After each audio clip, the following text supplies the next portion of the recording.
I am your host, Justin Yantz, and this is episode 36. And I'm going to be talking about my life. I'm going to talk about some books I read, some films, and I'm also going to talk a little bit about, politics. And we'll end with a quote. Stay tuned.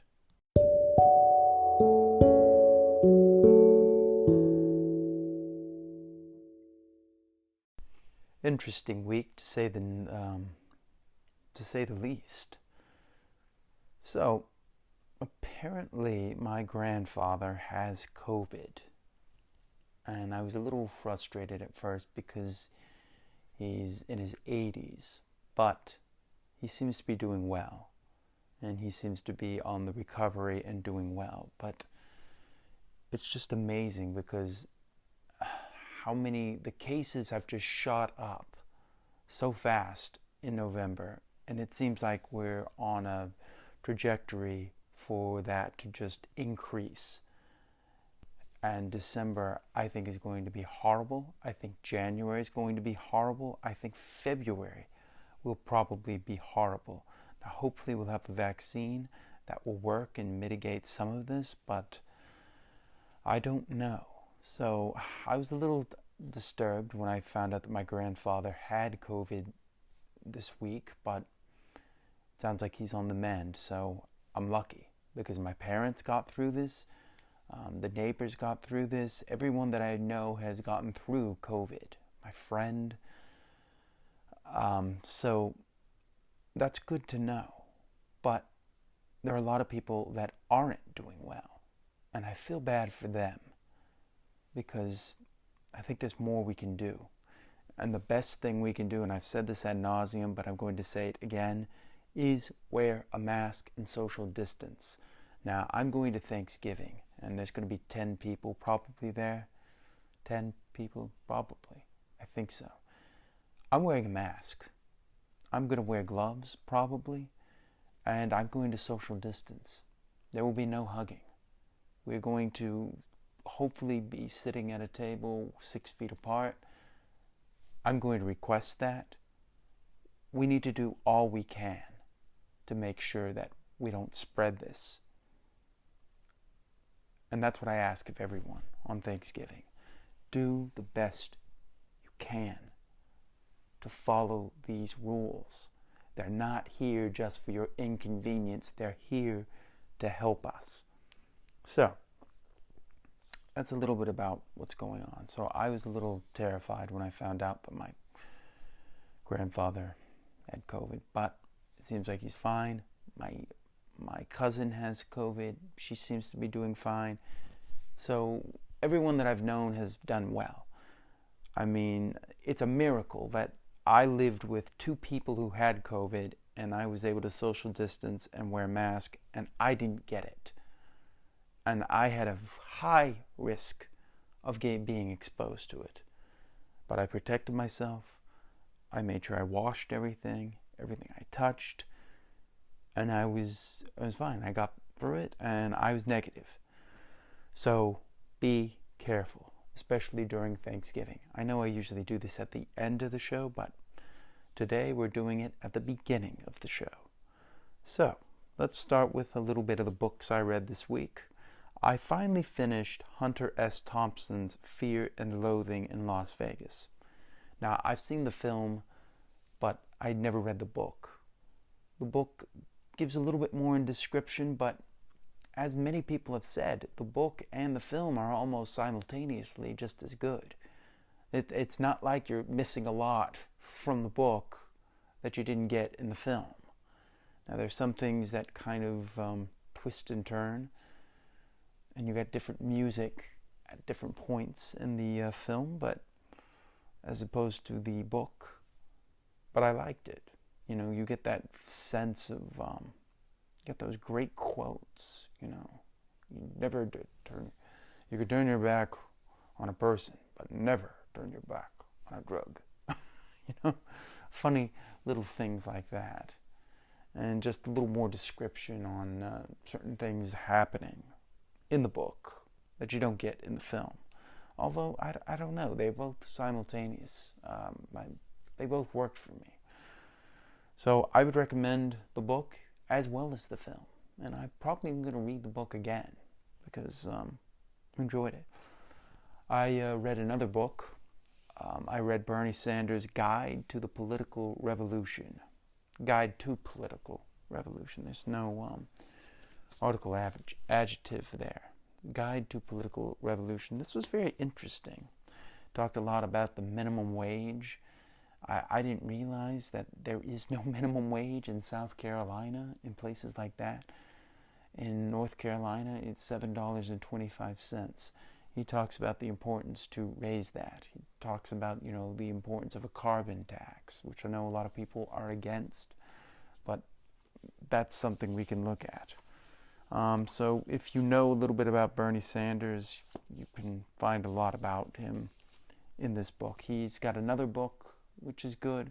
This is more of just like a little, kind of a scrapbook, a little refresher course, an abbreviated version of what most of Bernie Sanders' deal is. So those are some of the books I'm reading. Another book I'm reading is, I just started, was Crystal Ball and Sagar Injeti. I don't know if I'm pronouncing his name right, but I think I'm pronouncing his name right. They wrote this book this year, called The Populist Guide to 2020. And I'm finding it fascinating. It talks a little bit about, just how both sides kind of lost the people and lost who the people are and what they are as human beings, and how we've pretty much decided to give up on people and praise corporations. So it's a lot of interesting things. I just started it, so I can't really go into much detail about it. I also started another book called Nitro, which is by, let me see, I'm going to give you the name of the person, Guy Evans. And this is, it's called Nitro, The Incredible Rise and Inevitable Collapse of Ted Turner's WCW. Now, I do a wrestling podcast as well on here, wrestling version of it. I call it The Wrestling Show. But this is a really interesting book. I've just started it, but you can tell a lot of research went into it, and I'm excited to read it. And I'm also reading another speed reading book because I just can't get enough of those. Another thing I got this week was I decided to use SiriusXM. And we have SiriusXM in the car, but I decided to add it to the app, and I'm just enjoying it. There's something about having the radio, but also a commercial-free radio like SiriusXM to introduce you to new songs. Now, I can do that with Spotify and Apple Music, but usually you tend to listen to the same songs, and it's hard to find new songs. So I like listening to SiriusXM to find new songs. Plus, it's got little things like wedding songs, and then it has one for a prom song from the 80s, 90s, and 2000s, and it has workout 2000 songs and workout 90s songs, mellow 90s songs, and then all the other, chats that are on SiriusXM. So I'm really enjoying it. I was surprised how much I just really enjoy it. And plus, I bumped up my cardio to 300 calories burning. So that usually takes me an hour if I walk or go up a hill. Going up a hill, it's like 36 minutes. So I need as much music as I can get. And I'm really enjoying SiriusXM. So if you need a radio that, is going to introduce you to new music, I recommend SiriusXM. So I would do that. So that's a little bit about the brush with COVID. Some books I'm reading and have read. And Sirius XM. And when we come back, I'm going to talk about some films.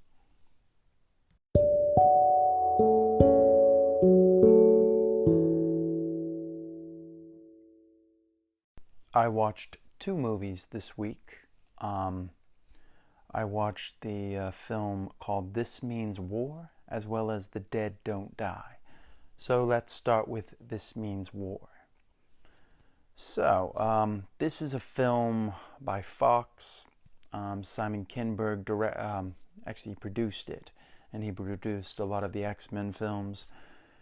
And this was directed by McG, who has directed Charlie's Angels. He directed Terminator Salvation, but he goes by McG. The acting in it is done by, the main actors are Reese Witherspoon, Chris Pine, Tom Hardy, as well as Angela Bassett's in it, and Chelsea Handler.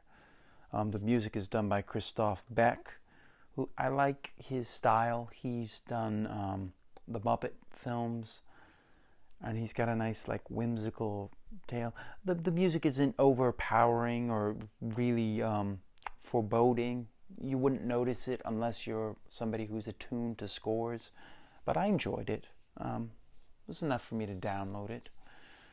I don't know if I would say I would go and purchase it. So this film is basically taking what kind of worked with Mr. and Mrs. Smith in 2005.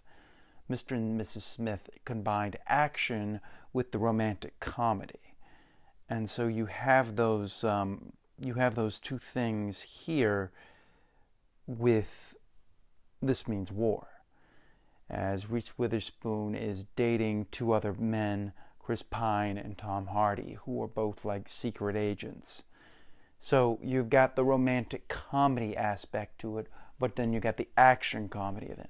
And I thought they blended well, seamlessly. I didn't feel like it was like this big throw of everything.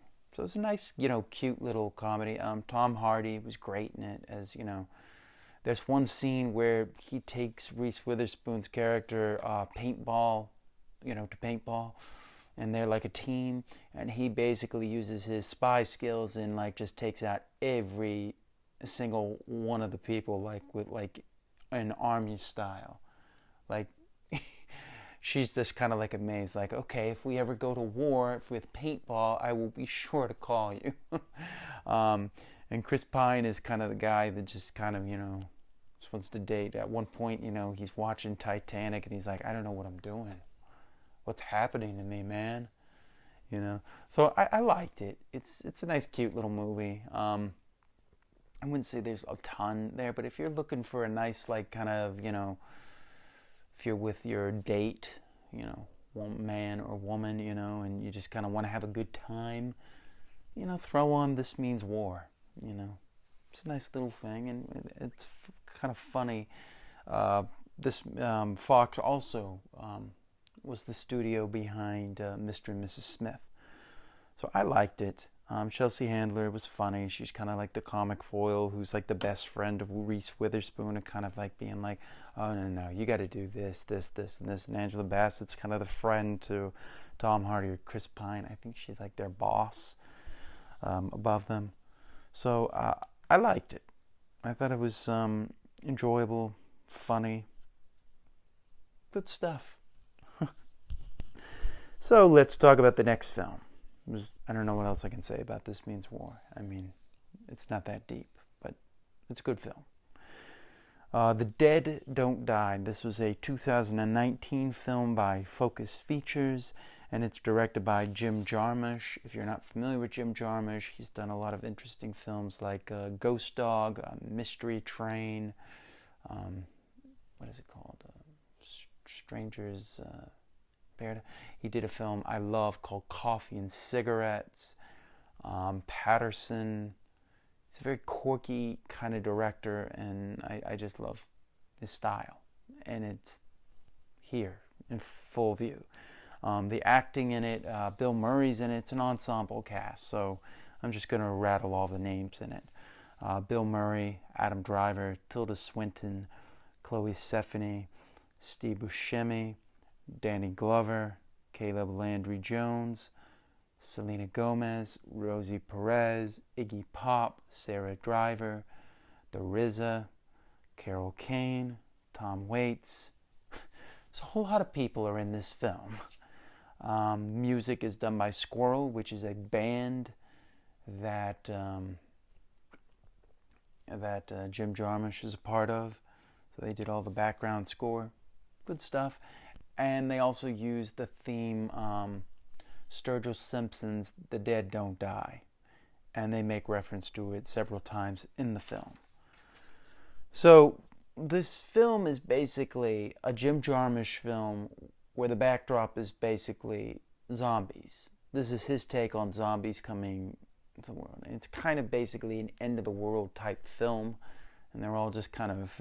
But they break character a lot. Like there's one part where Bill Murray and Adam Driver's characters are like in a police car. They play cops, and they're just driving around, and he's like, what's this song, you know?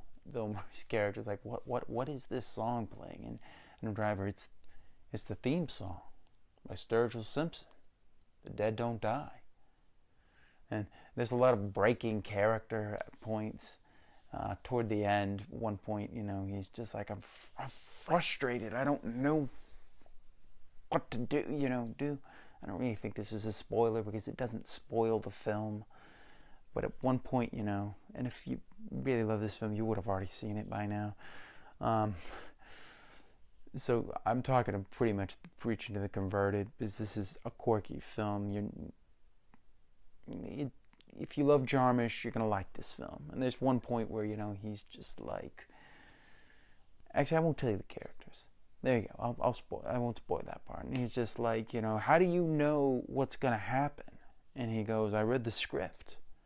And one of the characters goes, I've been working with him for 20 years. I never got a script.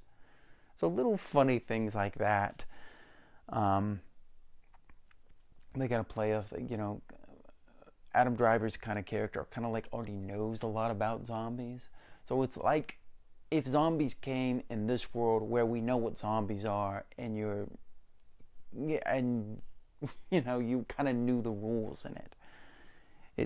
It's funny. It's a nice little thing. It's slow at times, but that's what you'd expect with a Jim Jarmusch film. Also, the limits of... let me read off some of the Jim Jarmusch films, because I feel like it's not nice if I don't do that. So I'm going to look that up right now. All right, here we go. We got it. Coughing. The Limits of Control. That's an interesting film. The first ever Jim Jarmusch film I saw was Broken Flowers, and that's with Bill Murray as well. Night on Earth, Down by Law, Stranger Than Paradise, not Strangers in Paradise. That's a Nicolas Cage film. I don't know how I got those two mixed up. And I kind of made the mistake. I knew I made the mistake. That's why I was like, okay, I need to look this up and figure out what my mistake was. But yeah, I like it. There's not a lot of plot. It's not a plot following film. It's a hanging out kind of film. You meet these characters and just kind of you like them. They're not really going anywhere. Steve Buscemi plays a character who's got a Make America Great hat on, but it's not like it's this annoying character. He's just a normal guy. Everybody's just a normal person in this film, and they're just kind of put into this circumstance of the dead coming back to life and them kind of having to deal with it. Spoiler, well, it's not really a spoiler. Iggy Pop is a zombie at one point. So there you go. I'm not telling you where it is. I'm not really breaking plot or anything. So I don't think this really deserves a... Well, if you think so, tell me. I'll go back and I'll change it. But for right now, I'm not going to put a spoiler thing, because it's not really pivotal to the plot. There's not really a lot of plot to deal with. Caleb Landry Jones, I love him. He's a great actor. Danny Glover, he's so great. He's like friends with Steve Buscemi's character. They don't really explain why the dead won't die.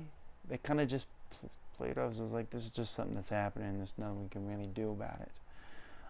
Tilda Swinton kind of feels like this character from another planet. We never explain that either. So it doesn't give a lot of explanation, but it's fun the way it's doing it. I like Jim Jarmusch films, so that's what you're getting. You know, you're not getting this long, detailed explanation. It doesn't make a lot of sense, but it's fun to watch. And if you've ever wanted to know what a Jim Jarmusch film with zombies would feel like, this is your film.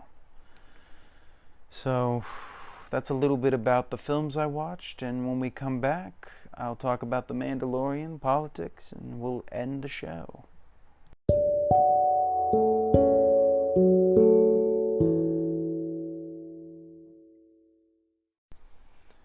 Okay, I'm talking about The Mandalorian, so the only way to really do this is with spoilers, so basically all of The Mandalorian talk will be spoilers. I will put a time thing for that. So The Mandalorian, this is episode 4 of season 2, titled Chapter 12, The Siege. And, I like this episode. It's actually directed by Carl Weathers. So Carl Weathers comes back, as well as the Gina Carano's character, who is Cara Dune, I believe is her name. So you got Grief and Karga. So basically, it's interesting. We kind of the Razor Crest, the ship that the Mandalorian is going in, is in need of repairs, and little baby Yoda, the child, is like trying to repair, and we get a little funny kind of thing there. So he comes back to, he's at Navarro. Navarro is the planet he's at, and he needs help. He needs help, and Carl Weathers and Gina Carano are kind of gonna help him with it. Also, the guy that the Mandalorian captured in episode 1 of The Mandalorian, the unnamed Mithril, who is played by Horatio Sands, is back. And he was the guy that was kind of frozen in carbonite at the very beginning of the...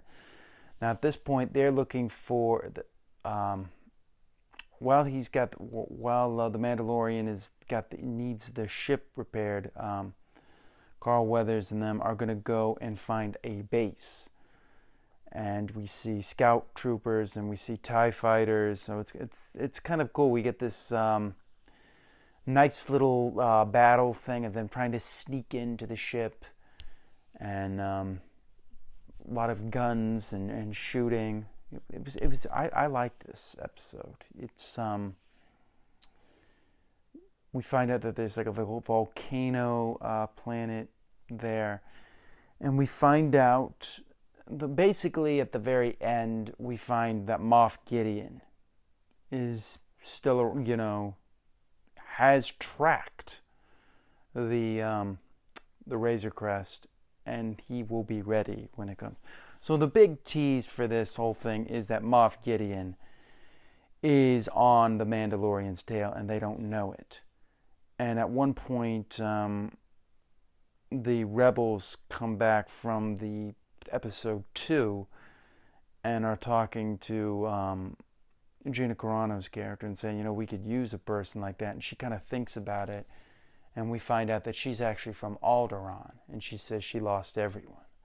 So we get a little bit of the consequences of what happened in A New Hope in Star Wars when that planet was destroyed. Here's this woman who has lost everything, and we kind of understand where her character feels at this point. So I like those little teases there. I still think the last episode was better, but this was a good episode. All these episodes are really good. They all flow really well together, and it's just, it's really nice to see how far We found out on the Imperial base that it's actually a laboratory, and the test subjects are infused with little baby Yoda's blood. And it has a high midichlorian count and could hypothetically make individuals force sensitive. So this opens why they want the child, so that they can make everybody force sensitive, and which is kind of dangerous. So I like this episode. I like that we've got like kind of this thing that's going to be taking us through probably to the end of the season, that Moff Gideon is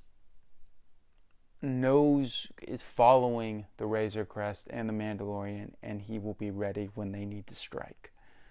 So I liked that. I thought this was a good episode. Yeah, I need to take better notes here so that I can give you more things. So all I can say is it's good. I talked about little things here and there. One of the things they have is they put little baby Yoda, the child, in like a school, and at one point he uses his little force to pull over little macaroons over, and they're like these blue things, and we see him eating that. And at the very end of the episode, he's eating them and he spits up, and the Mandalorian kind of cleans him up. So it's interesting. We kind of, this is the first time we've seen the child interact with other children, and they kind of mean to him, but he used his little force to pull over his cookies so that he could eat them. And you just love that child, the child. He's the best character. Actually, all the characters are really well done. I think this is going to go down as one of Jon Favreau's just tour de forces. I mean, he gave us the very first MCU with Iron Man. I didn't like Iron Man 2 as much, but I've grown to like it as well. I love The Jungle Book. I don't like The Lion King, but I don't really put that fault on him. And then I think he did just a tremendous job with The Mandalorian. And I don't blame him for Cowboys versus Aliens. That was Steven Spielberg as well as George Lucas not being able to agree on how to go about this film. So too many cooks in the kitchen. So I think this is just it's great work. And I just continue to enjoy The Mandalorian. So we'll talk about the next episode next week. So we found out some potential cabinet members. Now I'm going to talk about politics. We found out, I think, today that it looks like Trump has conceded and the transition campaign is beginning. The transition team is now being allowed to get in, so I think he's going to get the briefings and we can move forward, and all is well with the world. If Trump wants to run in 2024, be my guest.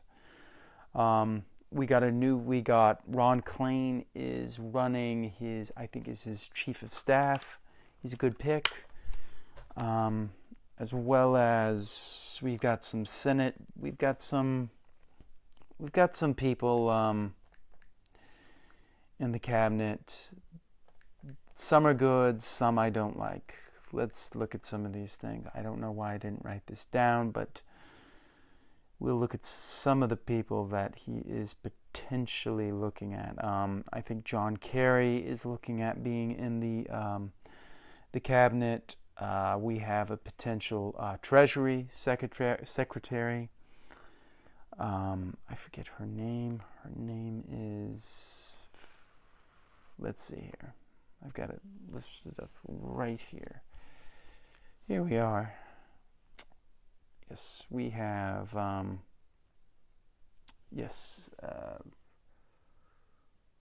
great. It doesn't have the name. Trump fired one of his campaign lawyers, I believe Sidney Powell. Michigan was certified, so Joe Biden has officially won Michigan, so that's over. Georgia has been declared for Biden. Why can't I find...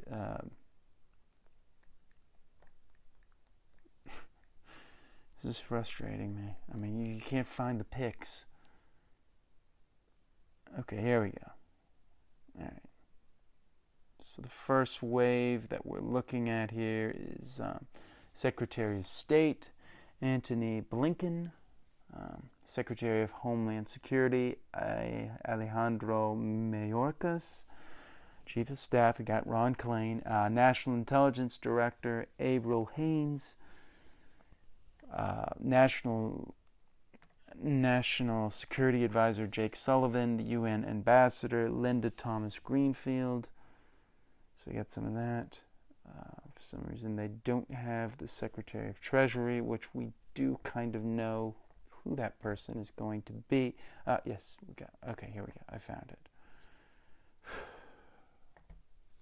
This thing is so frustrating. Why won't it just click on there? Okay. Yes, it's going to be first woman. This thing is frustrating me. Okay, we'll go to Fox News. Let's see if Fox News will allow me to find the people. You know, this should not be this hard. Okay, I'm just going to pick Treasury. Sorry about this. I should have done this. Janet Yellen. Janet Yellen looks to be the person to be the first woman to head the the Treasury. So that should be interesting. One of the people I don't like that he's got is energy person. Let's see. Ernie Moniz is on his short list for energy. Yeah, I think he's not bad.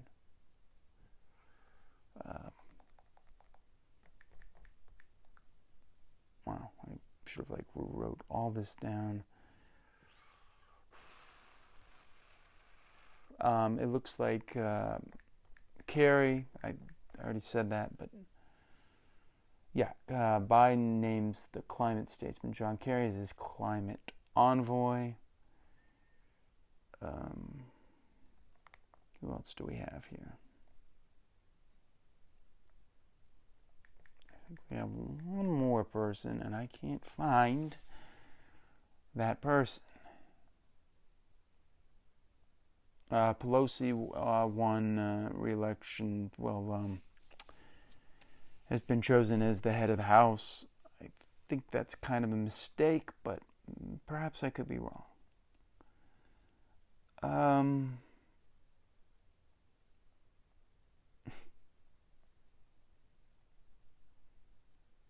I can't find them.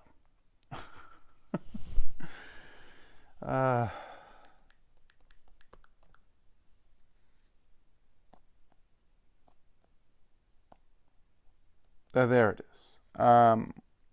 Ferguson might be the also.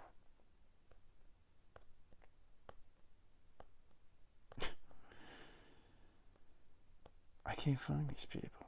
Why? I had all these people.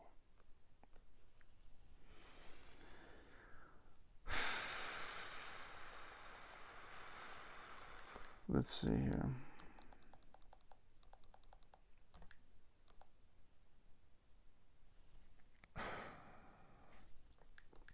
Climate.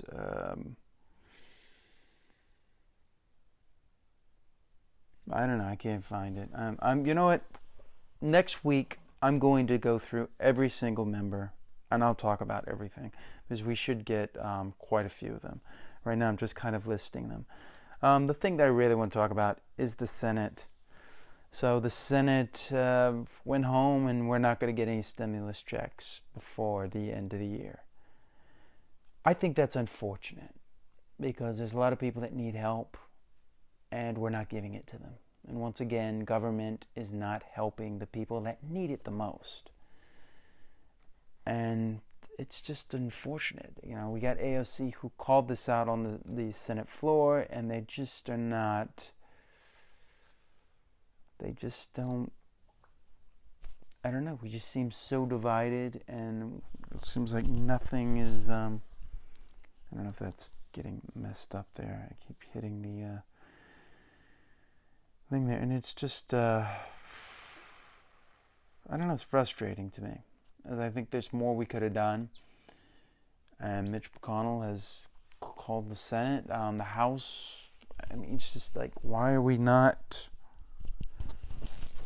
Sorry about this. My microphone's getting messed up. I don't know why it's doing that, but yeah, I think we need to do more with government. I mean, what's the point of government if we're not going to help people? What's the point of paying taxes if it's not going to help you? It seems like we just pay taxes because it's the excuse to pay taxes. So I don't know. It's frustrating to me. It's frustrating to me that we're not doing more with COVID now. I know Trump has decided that he's lost and he doesn't want to help at all, but you know what? I think it would be in his best interest, if he's going to run again, to help out now as best he can so that he can run on those things. And he's not doing that. He's not talking about it. He's not even doing conferences anymore. It seems like after beating him, he just kind of wants to disappear. And he's still arguing about legal ballots, and it's like, these things are about to be certified. It's over. The election's over. He should be helping people, though. And he has a chance. He could have. Talk to McConnell, talk to Pelosi, say we want to still get something done. And they just, they don't want to do anything. Cedric Richmond, yeah, that's the guy I was looking for. He's going to become the incoming director of White House Office of Public Engagement. He's been very much affiliated with oil companies and stuff. I don't know. Let's see how he does. As I said at the beginning, Biden has 100 days to convince us all. 100 days to convince us all. But December and January should not just be these dead months. If Trump really wants to go for re-election, he should fight for some stimulus checks. Be the president you said you want to be. You know, show people that it was a mistake to not vote for him. But instead, he's just hiding. And I think that's unfortunate. It's unfortunate that people aren't going to get the checks that they need and the money that we get. So that's just a little bit of my rant. I don't really want to get too much on this. I think government should be to help people. But that's just me. So I talked about Biden last week, and I did another quote. So I found a nice quote from, believe it or not, Ronald Reagan. I told you I want this to be bipartisan. This is not a left or a right. I do lean left. I'm going to be honest about that. But if the right does something well, I'm going to tell you the truth. You know, I'm not going to be like, you know, I found out Tucker Carlson, you know, gives out these speeches on Wall Street and gets paid to do them. Well, he wants to be the populist guy, but then he's doing the same thing that we're accusing Obama of and Hillary Clinton. Those things just don't compute. They come off as bribes to me. But that's me. So let's move on to our ending segment, and we're going to end with Ronald Reagan. And here's the quote. We can't help everyone, but everyone can help someone. I like that. I like that. That's a nice thing to say. You know what? I can't help everyone. But you know what? You can help someone. If we all help each other, we can help everyone. That's how we help everyone. I don't know if this was the meaning of the quote, but this is how I'm going to interpret it. If you help someone and I help someone else, and we all tried to help somebody different, then we're reaching everyone. We might not be reaching everyone, but it's the best way to reach everyone. So the team effort is how we can help everyone. So I like that.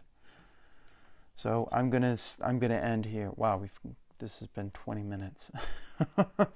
I'm sorry this is going long. I was expecting this to run short, but it's run long. Sorry it took me a while to look up all the people. I'm gonna look up. You know what? I'm gonna write that down right now. Look up all cabinet members. I'm going to talk about every cabinet member that we know so far in detail. Well, as much detail as I can. You know, it'll probably end up being another 20 minutes.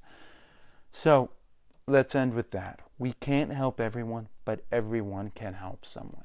That's from President Ronald Reagan. I want to say thank you for listening. I want to say thank you, everyone. I appreciate every person that listens. If you ever want to reach me, Facebook me, tweet me. Instagram's my favorite. That's the one I'm on the most. But if I see it, I will respond. And I want to say thank you. Thank you. And I hope you all have a wonderful Thanksgiving. There's that word again. So have a wonderful Thanksgiving. I appreciate you all. And I will see you next time on the DMF.